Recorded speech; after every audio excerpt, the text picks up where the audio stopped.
ఒక బౌల్ తీసుకునేసి బెల్లం వేసుకుందాం అండి. ఈ కప్పుతో 2 కప్పుల బెల్లం వేసుకుందాం అండి. ఇదే కప్పుతో 3 కప్పుల వాటర్ వేసుకుంటున్నాను. మనం అన్నీ ఒకటే మెజర్మెంట్ కప్ తీసుకొని కొలుచుకోవాలండి. అప్పుడే బాగా వస్తాయి మనకు పర్ఫెక్ట్గా. ఇలా 3 కప్పులు వాటర్ వేసేసి ఆ బెల్లం కరిగేదాకా మనము స్టవ్ మీద పెట్టుకుందాం అండి. ఇది పాకం రావాలనేం లేదు, జస్ట్ ఆ బెల్లం ఒకటే కరిగితే చాలండి. చూడండి, బెల్లం అంతా బాగా కరిగిపోయింది కదా. ఇప్పుడు ఇంకో బౌల్లోకి ఇదంతా మనం వడగట్టుకుందాం అండి. ఇలాంటిది వెడల్పాటి గిన్నె తీసుకునేసి అందులో మనం ఈ బెల్లం అంతా వడగట్టుకుందాం అండి. మీ దగ్గర బెల్లం బాగుంది అంటే మీరు అలాగే డైరెక్ట్గా వేసుకోవచ్చు. ఇలా వడగట్టుకుంటే దాంట్లో ఏదైనా రాయి కసరు ఏదైనా ఉంటే వస్తుందండి. మరి ఇప్పుడు స్టవ్ ఆన్ చేసేసి ఒక హాఫ్ స్పూన్ సాల్ట్, 1 స్పూన్ ఇలాచీ powder, 2 table spoon dry coconut powder అండి. మీకు కొబ్బరి ఎక్కువ కావాలంటే ఇంకొక 1 స్పూన్ యాడ్ చేసుకోవచ్చు. సూజీ రవ్వ 1 కప్పు. అదే ఒకటే కప్పుతో మనం మెజర్ చేసుకోవాలండి అన్నీ. అలాగే బియ్యం పిండి 1 కప్పు, 2 కప్పుల గోధుమ పిండి, 2 కప్పుల గోధుమ పిండి, 1 కప్పు బియ్యం పిండి, 1 కప్పు బొంబాయి రవ్వ, సూజీ రవ్వ అంటాం కదా అది. ఇవన్నీ వేసుకొని ఒకసారి అంతా బాగా కలుపుకుందాం అండి. ఒక 2 నిమిషాలు స్టవ్ ఆన్లోనే ఉండాలండి మనం ఇదంతా కలుపుకునేదాకా. ఎక్కడ ఉండలు లేకోకుండా బాగా కలుపుకుందాం. ఇంతే అండి.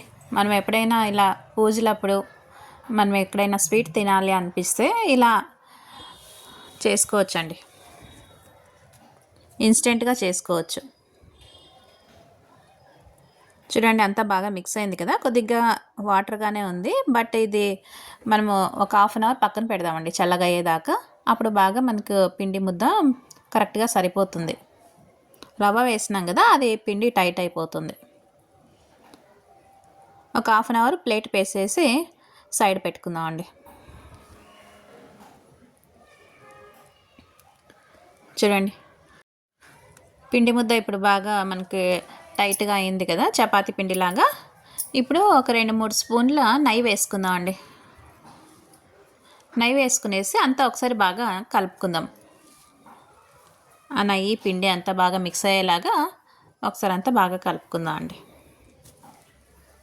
చూడండి, ఎక్కడ ఉండలు కూడా లేదు, బాగా పర్ఫెక్ట్గా సరిపోయింది. ఇలా అంతా బాగా కలుపుకునేసి మనం చిన్న చిన్న బిళ్ళలు తీసుకునేసి ఇలా ఏదైనా ఒక ప్లాస్టిక్ కవర్ పైన ఆయిల్ రాసుకుని చిన్న చిన్న మనము అప్పల్లాగా ఒత్తుకునేసి ఆయిల్లో వేద్దామండి.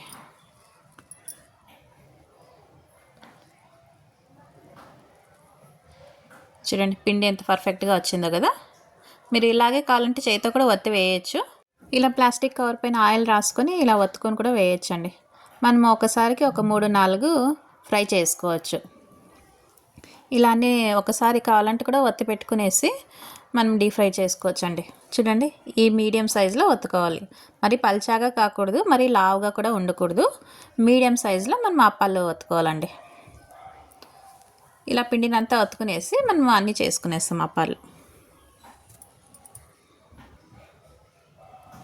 నేను ఆల్రెడీ ఆయిల్ హీట్ అవ్వడానికి పెట్టానండి స్టవ్ మీద. ఇప్పుడు ఫ్రై చేసుకుందాం. మరి ఆయిల్ చాలా వేడెక్కి ఉండకూడదండి, అలాగని లో కూడా ఉండకూడదు, మీడియంలో ఉండాలండి ఆయిల్. చూడండి, మీడియం హీట్ ఎక్కింది కదా ఆయిల్. ఇలా అన్నీ వేసుకునేసి ఫ్రై చేసుకుందాం అండి. అంటే మనం ఒకటి వేసిన తర్వాత అది పైకి వచ్చిన తర్వాతనే మనం ఇంకోటి వేసుకోవాలండి. అప్పుడే మనకు అతుక్కోకుండా వస్తాయి. ఇలా 2 వైపులా బాగా బ్రౌన్ కలర్ వచ్చేదాకా ఫ్రై చేసుకుందాం అండి. మీడియం ఫ్లేమ్లోనే మనం స్టవ్ పెట్టేసి ఫ్రై చేసుకుందాం.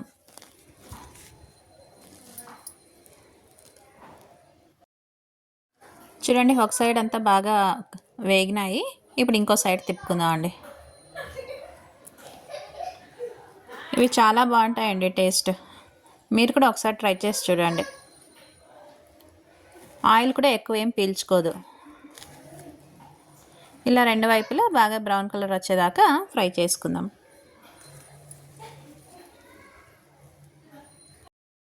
చూడండి, రెండు వైపులా బాగా ఫ్రై అయింది కదా. ఇప్పుడు ఇలా ఒక గంటెతో మనము ఎక్స్ట్రా ఆయిల్ ఉంటే వత్తుకుందామండి. ఎక్కువ ఆయిల్ ఏం పీల్చలేదు.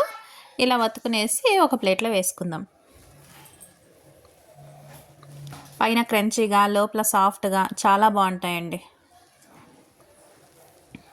మనకి ఎక్కువ టైం కూడా తీసుకోదు ఇది. మనకి పిండి నానాలి, లేదంటే పాకం పట్టాలి, అదంతా ఏం అవసరం లేదండి. అప్పటికప్పుడు చేసుకునే స్వీట్. దేవుడికి నైవేద్యంగా కూడా పనికి వస్తుంది. ఇలాగే అన్నీ చేసుకునేసి ఒక సర్వింగ్ ప్లేట్లో తీసుకుందామండి.